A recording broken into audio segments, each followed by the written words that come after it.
Church. It's Pastor Carrie here for your Tuesday Keeping Connected video. And as Pastor Drew told you yesterday, I'm going to tell you what a little bit of phase two will look like for our children and our youth. Uh, we have been meeting with our children and our youth over Zoom for all of the pandemic and all of the quarantine time. And like you, or many of you, they're just as tired of it, if not more, because they use Zoom during and online media during their social distancing schooling. And so it is really important for us to try to get them together, but also to keep them as safe as possible. So, what we're going to be doing, and in fact, we've already started doing, is meeting outside as much as possible with socially distant activities. So, an example, last Friday, Pastor Charlie and I took our teenagers to Island Falls Putt Putt in the morning before they opened early for us. All of the youth and us wore their masks until it was too hot not to wear them anymore. And they stayed in their little clumps, many of whom those groups had already been spending some time together. And then those clumps stayed relatively socially distant from other clumps.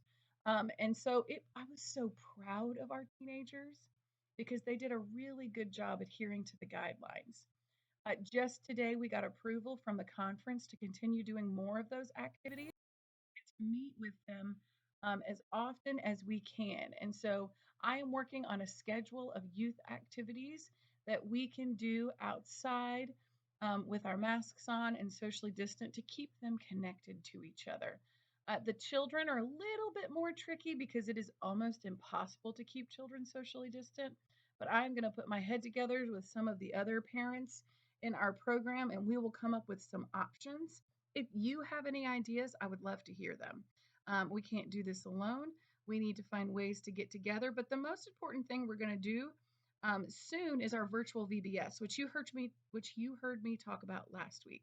And so that won't be together in person, but it will be together online. And we are really excited about it. We're going to be talking about compassion and how do we have compassion as God does, compassion for ourselves and for our neighbors and for our world. And this is what parents ask me about all the time. How do I teach my kid more compassion? Because children are naturally a bit self focused in their world. That's normal, that's how they are created. And it's our job to teach them to be compassionate. And so, our Vacation Bible School will attempt to do that. If you want more information about that, you can see our website, munconline.com/VBS, or you could always send me an email or call me. But so our youth and our children are going to begin getting together in small groups so they can stay connected outdoors for a limited amount of time but together. And we need them to be together. And we will be inviting you to do some of that too. So watch for more information and you'll hear more about that in our video that we record with Diana Twiggs later this week.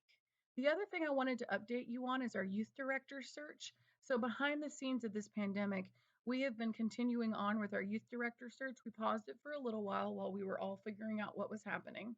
And we have resumed it, and I'm excited to tell you that we have some good candidates, and we are doing interviews this week with our search team.